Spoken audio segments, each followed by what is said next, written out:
सतनाम साहिब बंदगी सभी भक्त आत्माओं को, सभी साधु संत समाज को।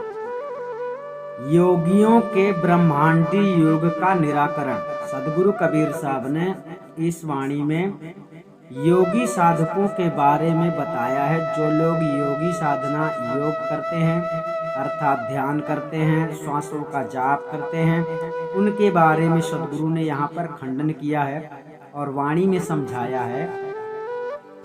अवधू वो ततुरावल राता, नाचे बाजन बाजू बराता। मौर के माथे दुल्हा दीन्हा, अकथ जोरी कहाता। मड़य के चारण समधि कीन्हा, पुत्र ब्याहल माता। दुल्हिन लीप चौक बैठारी, निर्भय पद प्रकाशा। भातय उलटी बरात ही खायो, भली बनी कुशलाता। पाणी ग्रह भयो भव मंडन सुषमा, सुषमन सूरत समानी। कहाँ ही कबीर सुनो हो संतो, बूझो पंडित ज्ञानी। सदगुरु कबीर साहब इस शब्द में योगियों के ब्रह्मांडी योग सिद्धांत का निराकरण, समीक्षा, खंडन करते हैं। ठीक है, वह कहते हैं कि हे, ध्यान रखना, हे अवधू योगी, हे अवधू एवं योगियों, आप लोग अपने चेतन आत्म स्वरूप को भूलकर, जो आत्मा ज्ञान को नहीं जानता है, जिसे आत्मज्ञान नहीं हुआ है, उन्हीं पाखंडी लोगों को ऐसा ज्ञान हो जाता है कि ध्यान करने से मोक्ष होता है, ध्यान करने से आत्मा परमात्मा का ज्ञान हो जाता है। ऐसे ही पाखंडियों को सदगुरु कबीर साहब ने कैसा ज्ञान दिया है। अवधू एवं योगियों, आप लोग अपने चेतन आत्म स्वरूप को भूलकर ब्रह्मांडी प्राणायाम योग साधना को मोक्ष ही प्रदाता सत्य साधन समझकर उसी में रत यानी लवलीन हो गए हो।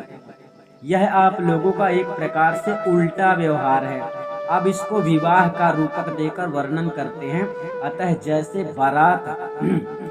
बारात में बाजे बजते हैं और बाराती लोग नाचते हैं, किंतु योगियों के यहाँ तो बाराती लोग स्वयं बाजे बनकर बजते हैं और बजने वाले बाजे नाचा करते हैं। भाव यह है कि ब्रह्मांड में प्राणवायु के आयाम रोकने से 10 प्रकार के अनहद शब्द उठा करते हैं। वे अनेक प्रकार के अनहद शब्द ही बाजे हैं।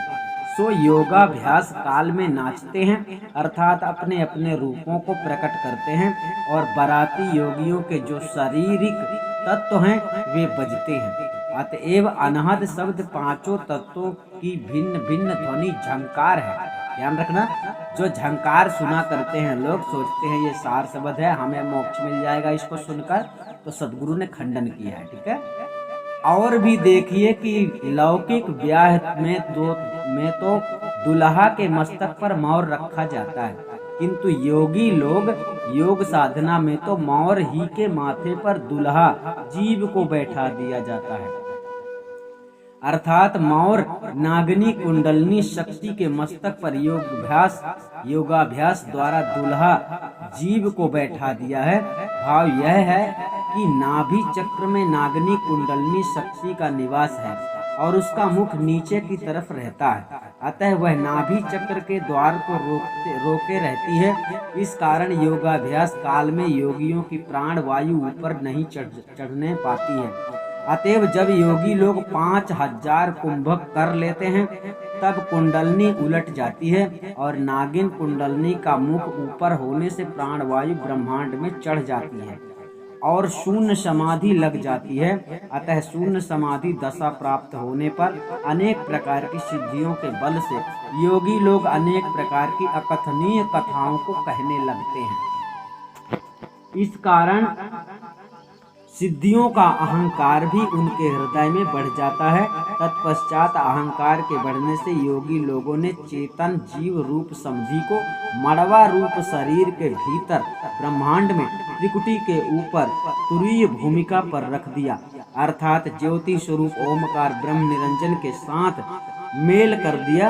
अतः उनकी सिद्धि शक्तियों का चमत्कार देखकर संसारी अज्ञानी लोग चारण यानी भाट की तरह उनका यशगान प्रशंसा करने लगते हैं। इस प्रकार वह योगी लोग अपने चेतन आत्म स्वरूप ज्ञान से विमुख होकर ब्रह्मांडी माइक चमत्कारिक अनाहद शब्द तथा ज्योति को ही सत्य समझकर उसी में स्थित कर जाते हैं। अतएव ऐसी स्थिति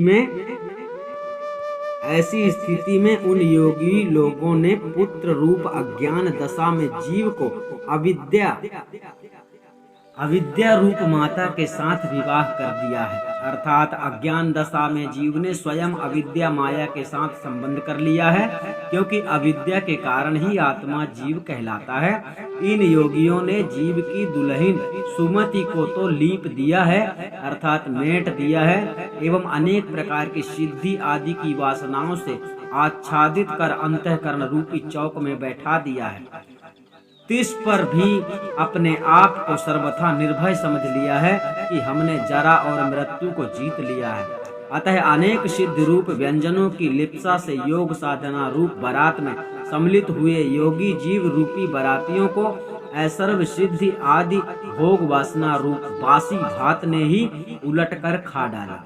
यह देखिए कैसी अच्छी कुशलता बनी कि सिद्धियों की प्राप्ति के लिए योग साधना किया, परंतु उलटकर माइक ऐसर्व भोग वासना ने ही योगी जीवों को खा लिया, अर्थात उनको वश में कर लिया। ऐसी स्थिति में आत्मा का कल्याण कैसे हो सकता है। सदगुरु कबीर साहब कहते हैं कि हे संतों, आप लोग सुनिए, और हे ज्ञानी पंडितों, आप लोग भी समझिए कि यह एक बड़ा भारी आश्चर्य है कि योगी लोग सुषुम्ना चलने पर अपनी सुरति को ब्रह्मांड में चढ़ाकर वहां पर होने वाले अनाहत शब्दों में उसको सुनते हैं, उसको लगाते हैं, यानी अपनी सुरति को लगाते हैं। किसमें? जो शब्द वहां पर होते हैं। ध्यान करने वालों को लिए सदगुरु का संदेश यहाँ पर ठीक से समझना। इस प्रकार उनकी सुरति सुषुम्ना के ध्यान द्वारा शून्य में समा जाती है। कहाँ समाती है? शून्य में। ठीक है। जो शब्द वहां पर सुनाई देते हैं आप लोगों को, उसी शब्द की बात सदगुरु यहाँ पर कह रहे हैं। तो कहाँ सुनाई देता है आपको? शून्य का शब्द आप लोग सुनते हैं, सुरति सुषुम्ना के ध्यान द्वारा शून्य में समा जाती है। ठीक है। इसका परिणाम यह होता है कि जीव का अविद्या के साथ परिग्रहण अर्थात विवाह हो जाने पर संसार का मंडान हो जाता है, अर्थात पुनः जन्म मरण संसार का प्रारंभ हो जाता है। अर्थात उन योगियों को मंडवा रूप अनेक शरीर धरने पड़ते हैं और उनका रक्षण भी करना पड़ता है। अतएव सदगुरु यहाँ पर कहते हैं, योगी योग साधना करही भव सागर से नाही तरही, योगी शून्य ज्योति लव लावे, परम पुरुष को सो नहीं पावे। सत्य शब्द है मुक्ति को मूला, जाते मिटे सकल भवशूला। धर्मदास तुम संत सुजाना, परखो सत्य शब्द निर्वाणा। सत्य शब्द सतगुरु से पावे, भेदी सतगुरु जाहि लखावे। बिन भेदी कोई भेद न पावे, धरती से आकाश लौ उठावे। आपको समझना है कि इस धरती में ऐसा कोई मार्ग नहीं है कि बिना सतगुरु के आप लोगों को मोक्ष ज्ञान मिल जाए। मोक्ष ज्ञान का मतलब आत्मा परमात्मा का ज्ञान एवं मोक्ष के अनेक भेद हैं। एक भेद के चक्कर में ना पड़ना कि हमको केवल सार शब्द ही जानना है और मोक्ष हो जाएगा। जैसे कि हमने आपको बतलाया है कि आप लोगों को एक तरफ से सदगुरु कबीर साहब का बीजक देखना है और बीजक आदेश सदगुरु के सच्चे वचन है। अगर इसे पालन नहीं कर सकते, ये ज्ञान समझ में नहीं आता है, तो आप लोगों को कबीर पंथ छोड़कर कोई अन्य पंथ में रहना चाहिए, जिससे आपको कहीं ना कहीं सफलता मिले। सतनाम साहिब बंदी। हम आपको फिर मिलेंगे अगले वीडियो के साथ।